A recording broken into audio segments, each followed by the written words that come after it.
जय हिंद साथियों, कड़ाईकोपीडिया के यूट्यूब चैनल पर आप सबों का स्वागत है। तो चलिए एंशिएंट हिस्ट्री का चैप्टर 2 आज हम लोग करेंगे। तो इससे पहले हम लोग फर्स्ट चैप्टर सिंधु घाटी की सभ्यता कंप्लीट कर चुके हैं। सिंधु घाटी की सभ्यता या हड़प्पा सभ्यता, और हड़प्पा सभ्यता जो थी किस प्रकार की सभ्यता थी? कांस्य युगीन सभ्यता थी। और किस काल की थी? तो आदि ऐतिहासिक काल की। किस काल की थी? आदि ऐतिहासिक काल की। और यह किस प्रकार की सभ्यता थी? नगरीय सभ्यता। तो इसे कंप्लीट कर चुके हैं। तो आज हम लोग वैदिक सभ्यता शुरू करेंगे। यह वीडियो जो है BPSC teacher tree for Bihar SSC, Bihar SI, Bihar police, railway, SSC, अन्य सभी वनडे एग्जाम के लिए काफ़ी महत्वपूर्ण है। तो इसे हम लोग चैप्टर वाइज शुरू कर रहे हैं और मास्टर वीडियो भी बना हुआ है, तो उसे भी आप देखें। तो चलिए आज दूसरा चैप्टर शुरू कर रहे हैं, वैदिक सभ्यता। तो वैदिक सभ्यता जो है एक ग्रामीण सभ्यता थी। और इस वैदिक सभ्यता जो थी ग्रामीण सभ्यता थी। इसे आर्यों द्वारा निर्मित सभ्यता भी कहा जाता है। आर्यों द्वारा निर्मित सभ्यता भी कहा जाता है। तो चलिए इसे शुरू करते हैं। पूर्व वैदिक या ऋग्वैदिक संस्कृति का काल किसे माना जाता है? पूर्व वैदिक या ऋग्वैदिक संस्कृति का काल माना जाता है, ऋग्वैदिक काल माना जाता है 1500 ईस्वी पूर्व से लेकर 1000 ईसा पूर्व तक के काल को, और 1000 ईसा पूर्व से लेकर 600 ईसा पूर्व के काल को उत्तर वैदिक काल माना जाता है। तो पूर्व वैदिक या ऋग्वैदिक संस्कृति का काल किसे माना जाता है? 1500 से 1000 ईसा पूर्व तक, 1500 ईस्वी पूर्व से 1000 ईस्वी पूर्व तक के काल को।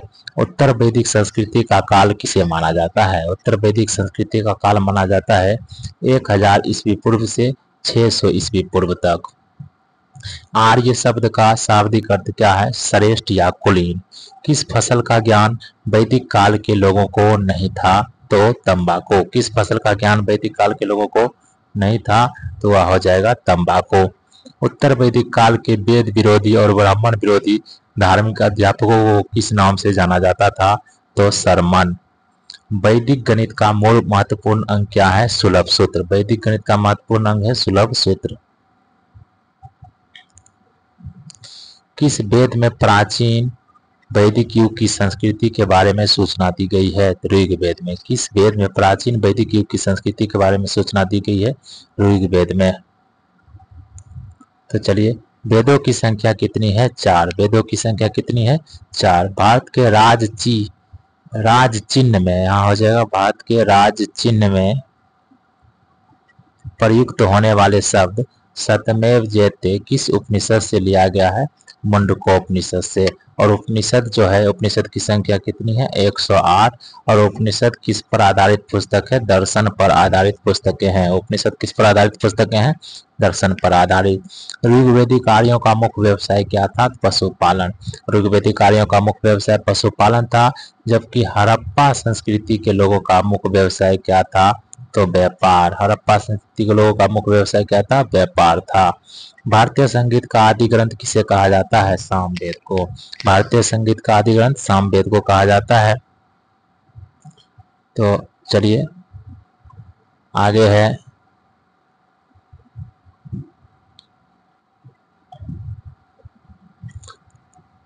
प्रमुख दर्शन और उसके प्रवर्तक। तो देखिए प्रमुख दर्शन और प्रवर्तक को आप लोग ऐसे भी याद कर सकते हैं। तो प्रमुख दर्शन और प्रवर्तक, तो एक ट्रिक है उसे आप लोग याद कर लीजिए। चाचा, बाओ, पतियोग, कपिशंख, बजाबै छै, गौन, जयपूर्व सीता के कनावे छे।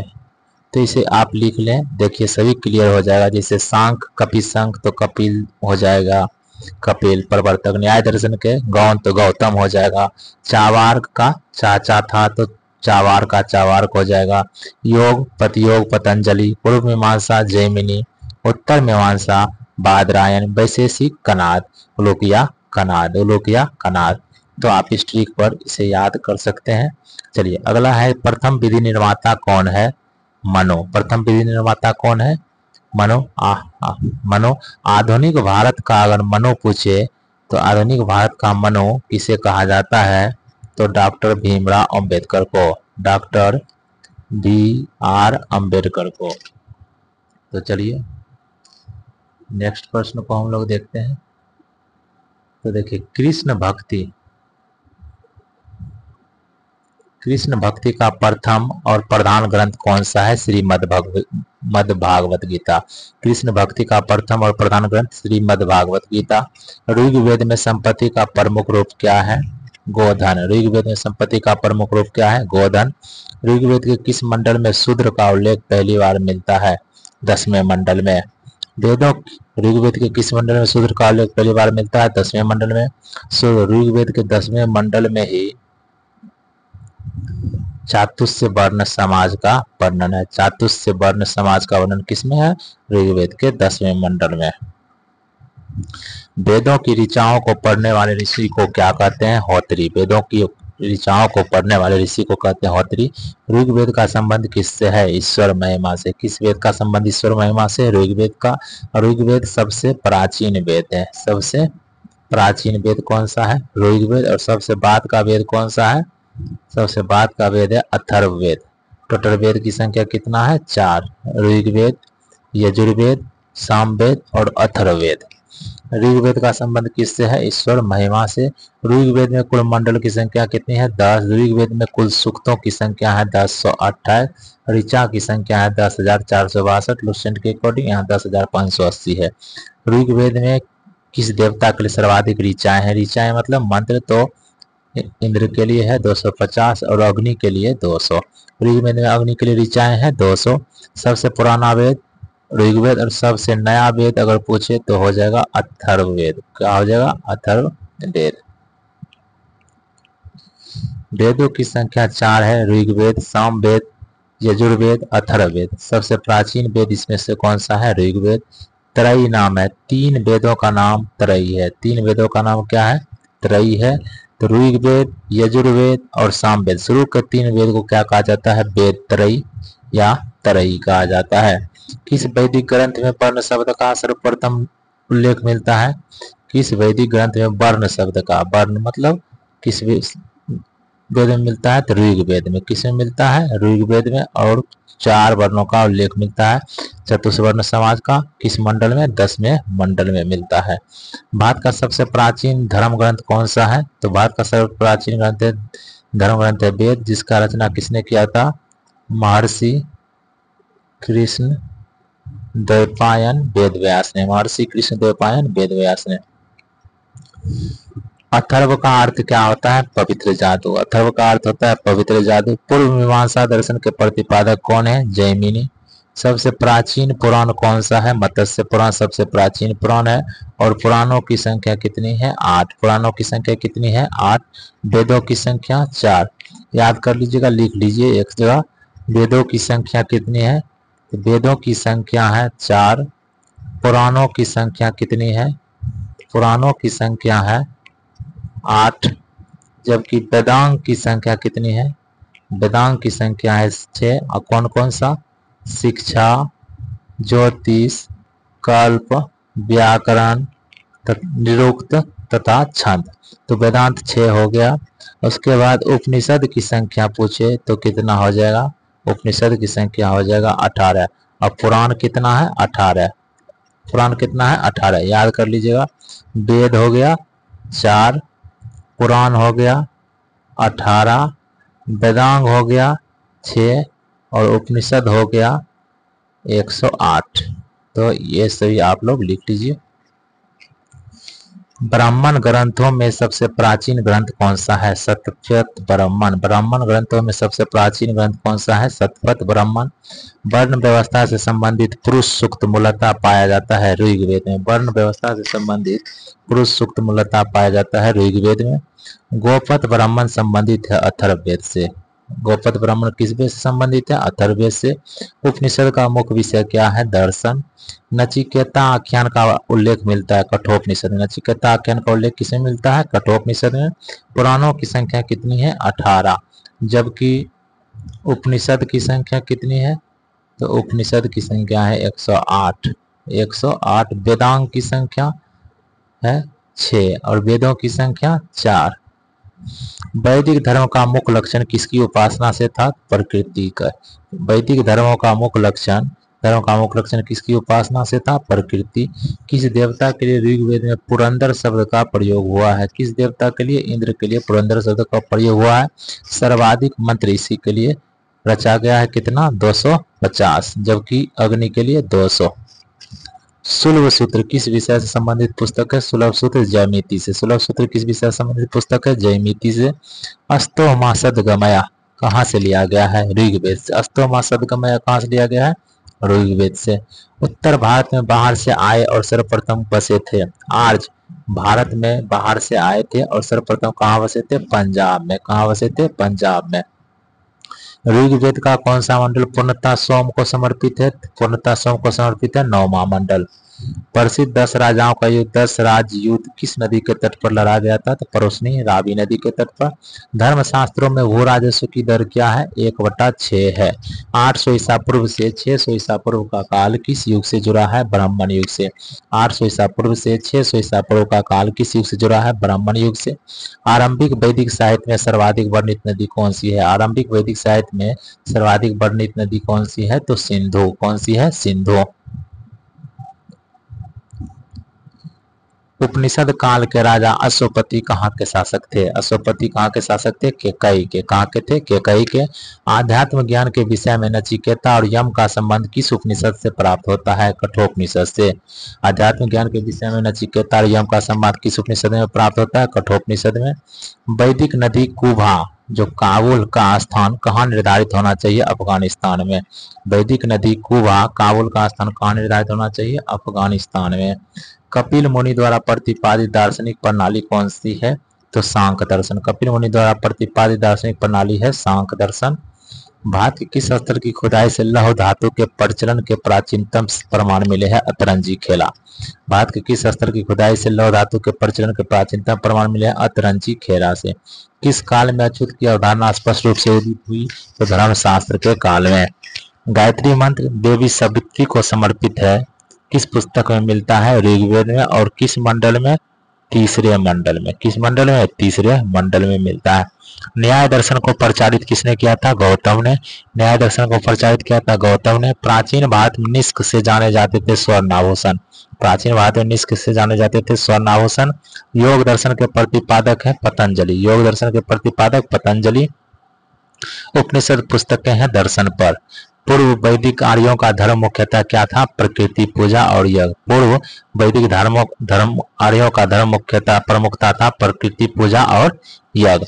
चरक संहिता नामक पुस्तक किस विषय से संबंधित है? तो चिकित्सा से। चरक चिकित्सा से संबंधित है, तो इनकी पुस्तक भी किससे संबंधित है? चिकित्सा से संबंधित था।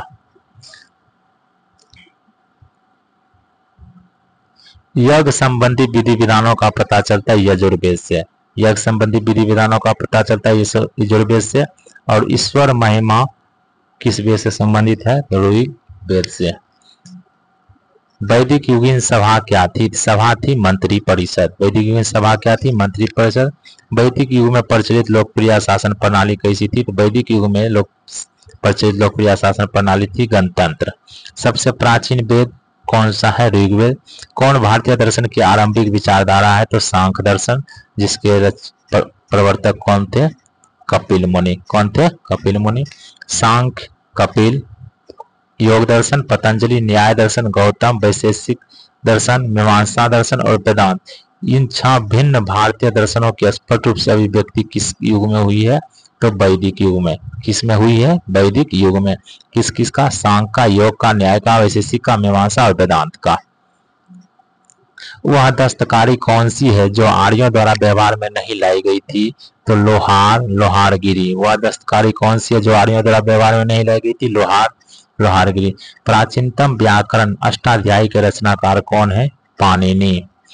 कौन सी स्मृति प्राचीनतम है? तो मनु स्मृति सबसे प्राचीनतम है।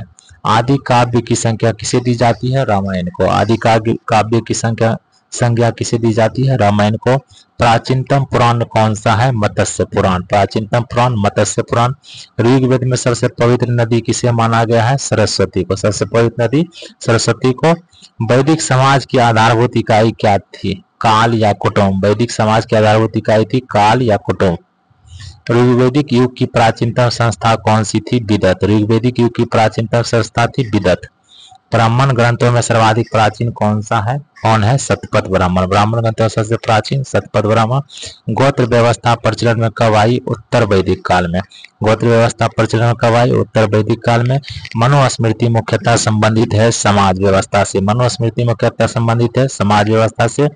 गायत्री मंत्र की रचना किसने की थी? विश्वामित्र ने। गायत्री मंत्र की रचना विश्वामित्र ने। अव्यवस्था और ऋग्वेद में समानता है। अव्यवस्था किस क्षेत्र से संबंधित है? ईरान से। अव्यवस्था और ऋग्वेद में समानता है। अव्यवस्था किस क्षेत्र से संबंधित है? तो ईरान से।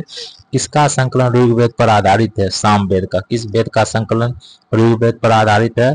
तो ऋग्वेद पर आधारित किस वेद का संकलन आधारित है? तो सामवेद का। किसका?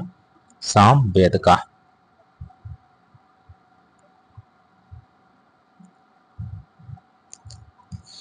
किस वेद में जादुई माया और वशीकरण का वर्णन है? अथर्ववेद। इसी वेद में अथर्ववेद में ही कन्याओं के जन्म की निंदा की गई है। कन्याओं के जन्म की निंदा किस वेद में की गई है? अथर्ववेद में। आर्य शब्द इंगित करता है निर्जाति समूह को। आर्य शब्द इंगित करता है निर्जाति समूह को। प्राचीनतम विवाह संस्कार का वर्णन करने वाला विवाह सूक्त किस में पाया जाता है? ऋग्वेद में। प्राचीनतम विवाह संस्कार का वर्णन करने वाला विवाह सूक्त किस वेद में पाया जाता है? ऋग्वेद में। ऋग्वेद में अगण्य बद्ध योग नहीं शब्द का प्रयोग किसके लिए किया गया है? गाय के लिए। किसके लिए? गाय के लिए। ऋग्वेद में किन नदियों का उल्लेख अफगानिस्तान के साथ आर्यों के संबंध का सूचक है? कुभा और कुरुम। ऋग्वेद में किन नदियों का उल्लेख अफगानिस्तान के साथ आर्यों के संबंध का सूचक है? कुभा और कुरुम। आर्यों के आर्कटिक होम सिद्धांत का पक्ष किसने लिया था? बाल गंगाधर तिलक ने। आर्यों के आर्कटिक होम सिद्धांत का पक्ष लिया था बाल गंगाधर तिलक ने। अथर्व का अर्थ है पवित्र जादू। अथर्व का अर्थ क्या है? पवित्र जादू। कौन सा वेद अंशतः गद्य रूप में भी प्रचलित है रचित है? यजुर्वेद। यजुर्वेद गद्य एवं पद दोनों में रचित है। कौन सा वेद? यजुर्वेद। उत्तर वैदिक काल में किस देवता को सर्वोच्च स्थान प्राप्त था? प्रजापति। उत्तर वैदिक काल में किस देवता को सर्वोच्च स्थान प्राप्त था? प्रजापति। और ऋग्वेद में किस देवता को प्राप्त था? तो इंद्र को। संस्कारों की कुल संख्या कितनी है? 16। संस्कारों की कुल संख्या कितनी है? 16। कर्म का सिद्धांत संबंधित है मीमांसा से। कर्म का सिद्धांत किस दर्शन से संबंधित है? तो मीमांसा से। तो आज हम लोग जो है सेकेंड चैप्टर भी कंप्लीट कर लिए हैं। वैदिक सभ्यता भी पूरा कंप्लीट हो गया है। तो वैदिक सभ्यता को भी हम लोग देख चुके हैं। तो चलिए नेक्स्ट जो है नेक्स्ट चैप्टर हम लोग करेंगे बौद्ध धर्म व जैन धर्म। बौद्ध धर्म व जैन धर्म। तो बौद्ध धर्म व जैन धर्म नेक्स्ट वीडियो में हम लोग कंप्लीट करेंगे।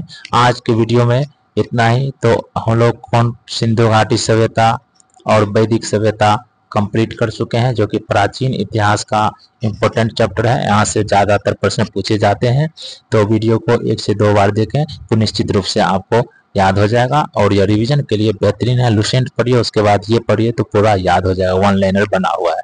वीडियो देखने के लिए